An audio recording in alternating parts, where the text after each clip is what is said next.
Hello, everyone. Welcome to the next session of economics. I hope in our last class, the topics that we have covered so far, that was how land was distributed and who is going to provide the labor, you all have understood well. Now we'll be moving up onto the very next factor of production, that is how the capital arrangements are to be done by the farmers. On the other hand, we are also going to look after the sale of the surplus of farm products. Since you are very well aware of the fact that we are discussing each factor of production and we are considering main production activity here right now, that is farming. So we are discussing all the factors of production into the context of farming only, right? So before I share my screen to all of you, it's a very kind request to all of you that you can just take out your notebooks and you can jot down the important points, so that once you start revise the particular chapter, then you are able to get to know that what are the major points that you need to look into, right? Okay, I hope that you can see that in this particular video, we are going to discuss about capital needed for farming and sale of surplus products. And I hope that you are very clear with the meaning that is capital. If not, then you can, with the background given at the back, you can easily try to interpret that we are going to talk about something that is related to money. Capital, any kind of business, you know that capital is needed and money is needed, because when we are talking about farming, we are going to require what? We are going to require raw materials, we are going to require the laborers who are going to produce or who are going to carry out the production process. So basically, for all these things, for purchasing up of land, so we require a lot of money, and that is why capital is the next need or the next factor of production in a row, right? Let us see in the next slide.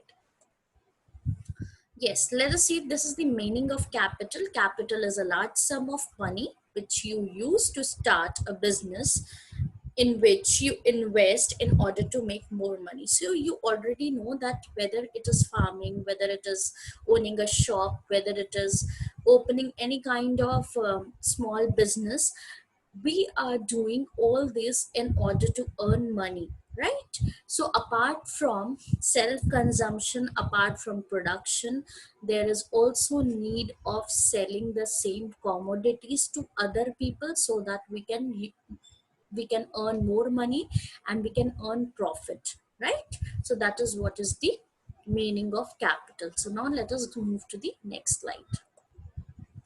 Now let us see, when we are talking about the farmers, you already know, since farming is one of the major activity in Palampur, and almost more than 65% of the population is engaged in farming. And there are people who are also, there are different categories of farmers, like there are small farmers, there are medium farmers, there are large farmers who are actually into the farming. And let us see, or let us understand that how they are going to arrange for their capital needs, like from where are they going to arrange the money in order to purchase those raw materials, or for example seeds, fertilizers, and so on and so forth. Let us see. So there are certain sources available. You can see the first is money lender. Money lenders are there who used to lend the money in the rural areas. On the other hand, there are traders who are also you lending the money, and others. In others, you can include the medium farmers are there, large farmers are there. Why they can be included in this category? Because you already know, since their land area is more and they are able to sell more of the produce which is produced on their land, so because of which they are able to make more money. Whereas the small farmers, they are having small plot of land that is less than 2 hectares, so they face a bit of difficulty in managing for their capital needs, right? So let us look into it. Now you already know that before giving money to any person. Say for example, if my friend asks me that can you give me 10,000 rupees, and if I agree to give him, then definitely there would be no problem. But there are certain conditions on which I'll be giving. I may ask that okay, I'm going to lend you 10,000, but in that case you are going to give me 20% rate of interest, you are going to give your watch to me. And so these are the certain conditions. If you wish to take loan from me, you have to fulfill all these conditions. Now if he agrees, he's getting the loan. If he doesn't, then he will definitely, I'll not give the loan, right? On the other hand, whenever any person takes money from any other person or organization, there are certain conditions which a person has to fulfill. In the same way, small farmers, before arranging for their capital needs, they are, whenever they are going to ask to any of the borrowers that they are in demand of money, then definitely the borrower is going to lay down certain conditions.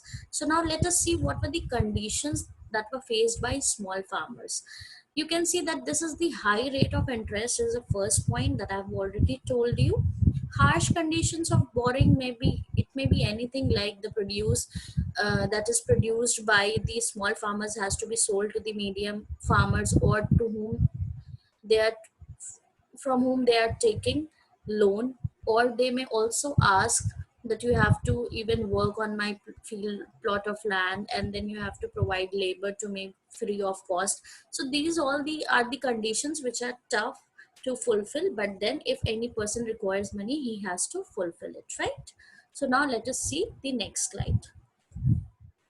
Now there's a question that how do the medium and large farmers arrange for their capital? That is also a big question. You already know that medium and large farmers are also the people who provide the money to the small farmers. And you already know that the large land, they have a large land area, maybe more than 4 hectare or maybe more than 10 hectare.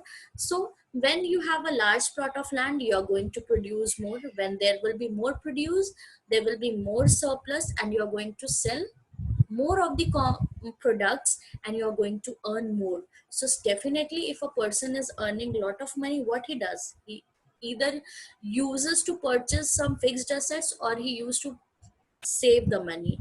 So basically this that is one of the major things, that they arrange the money from their savings. Okay, moving on to the next slide, we can easily see that there is a table in which production is given, consumption is given, and surplus is given.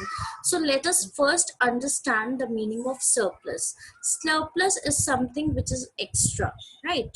For example, if there is a land area and on which there's a production of 1,000 kilogram of a product, say for example wheat. Now what happens, the consumption of the family which is producing the wheat is also 1,000 gram. Surplus will be zero, because you can see that surplus, what is the formula of surplus? It is production minus consumption, right? On the other hand, when you see in the second row, you can easily see that there is a production which is of 2,000, consumption remains 1,000, and surplus is 1,000. Whereas on the other hand, you can see in the in the last row, there's a surplus of 4,000. So you already know that when there will be more surplus, there will be more of the sale which will be possible by that particular farmer, and more income can be collected a, from the same produce, right? So I hope the table is quite clear to you. Now let us move on to the next part. Actually, what happens? Another question is, what do the farmers do with the surplus of farm products? What they do, they retain a part of the produce for the families for consumption, and then they sell the surplus wheat. Here a wheat is taken as an example. So what happens, what does the families do when they produce any commodity? For example, if they are producing wheat, they're also keeping some part of wheat or the produce in there for their own consumption. So because you already know that they are also going to consume the commodities, they're also going to have wheat, that is flour, we are flour that we transform wheat into a processed product, and it turns into flour, and that which is used in order to make chapatis, right? So that can be one of the things. What does, apart from consumption, whatever is left, that is, that is extra part, is known as surplus, and that particular surplus is being sold to the other people, and the income is earned from that. What happens with these small farmers? Small farmers have very little surplus wheat, because of which their total production is so small, and from this a substantial share is kept for their own family needs. For example, if a farmer is producing 1000 kilogram of wheat, and 1000 is the consumption of that particular farmer of per year, then definitely he's not able to sell any wheat which is extra, because there's no surplus.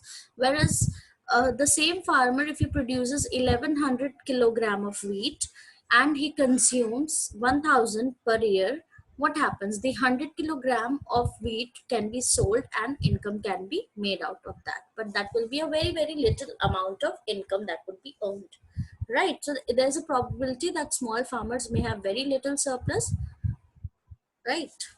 So let us move on to the next slide.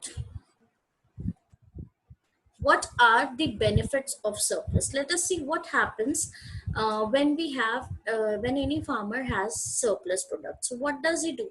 You already know, he keeps a part of the produce and sell the surplus in the market. He provides with the required capital for farming.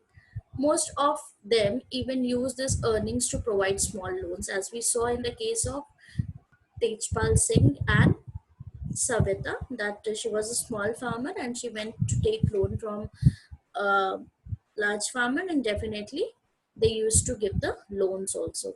On the other hand, what happens? What in turn, how they used to make money? They used to earn and earn rate of interest on those loans which were provided by him, and that was also one of the ways of earning, because by providing the loan they used to earn a lot of rate of interest on it, right? So I hope in this these two topics are clear to you. So thank you so much.